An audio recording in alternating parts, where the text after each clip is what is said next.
উস্কে দেওয়ার মাধ্যমে বর্বর ইসরায়েল বাহিনী সারা পৃথিবীর কাছে নতুন করে দৃষ্টান্ত স্থাপন করেছে তারা আসলে কতটা বর্বর হতে পারে। সারা পৃথিবীর মানুষগুলো, এই বিশ্ববাসী যখন কান্না করছে ফিলিস্তিনের সেই শিশুটি, যে শিশুটি দীর্ঘ সময় খাওয়া দাওয়া করতে না পারার কারণে তার পাগুলো শুকিয়ে গেছে, সেই বাবা যে পথে প্রান্তরে তার সন্তানের জন্য এক টুকরো রুটির জন্য যখন যাচ্ছে, সেই মা যখন তার সন্তানের জন্য একটু পানির জন্য বালির মধ্যে হাঁটতে হাঁটতে পাগুলো ফেটে গেছে, তখন আমরা লক্ষ্য করেছি এই জায়নিস্টরা একের পর এক হামলা করে আমাদের সেই মাগুলোকে, আমাদের বোনগুলোকে, আমাদের বাবাগুলোকে হত্যা করার মাধ্যমে যে নৃশংসতা দেখিয়েছে।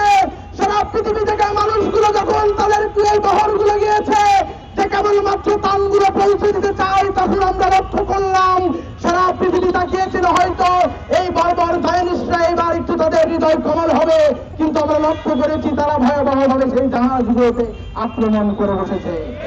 সম্মানিত ভাইরা আমার, আমরা বাংলাদেশে বসে আমার সেই ফিলিস্তিনের মা বোন ভাইয়ের জন্য হয়তো আমরা কিছু করতে পারছি না, কিন্তু আমরা বলতে চাই আল্লাহ রাসূল সাল্লাল্লাহু আলাইহি সাল্লামের সময় যেভাবে আয়েশা আবু তালিবের আল্লাহ রাসূলকে 3 থেকে 3.5 বছর সেখানে অবরুদ্ধ করে রাখার মাধ্যমে মুসলমানদের প্রাণ সঞ্চার হয়েছিল, পরবর্তীর বিনিময়ে আল্লাহ রাব্বুল আলামিন যেভাবে মুসলমানদের বিজয় দিয়েছিল, আমরা বিশ্বাস করি এই ফিলিস্তিনের অবরুদ্ধতার মাধ্যমে আবার মুসলমানরা থেকে উঠবে ইনশাআল্লাহ।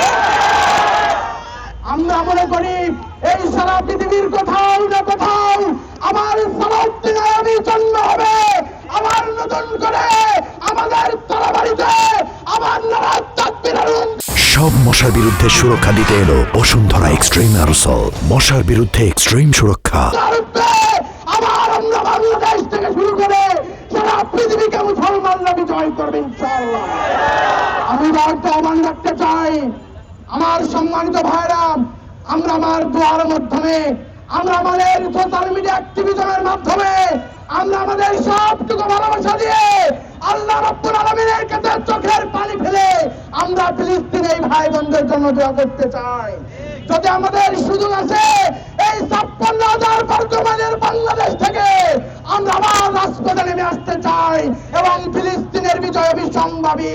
আমরা বিশ্বাস করি আবার প্যালেস্টাইন থেকে উঠবে, আবার মুসলমানরা থেকে উঠবে, আবার কোথাও না কোথাও খালিদ বিন ওয়ালিদের সেই অস্ত্রের ঝুঙ্কার বেঁধে উঠবে ইনশাআল্লাহ।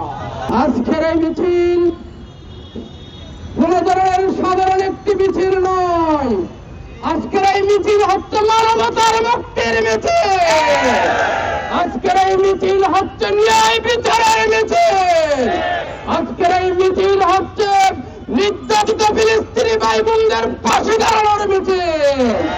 আমরা লক্ষ্য করেছি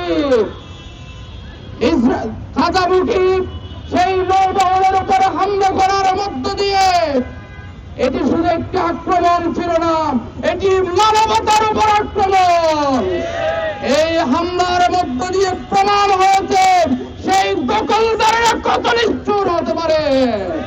আমরা দেখেছি সেই ফিলিস্তিনি আহত ভাইদের জন্য আজকে খাবার ঢুকতে দেওয়া হচ্ছে না, সেই ফিলিস্তিনি আহত ভাইদের জন্য আজকে ওষুধ ঢুকতে দেওয়া হচ্ছে না।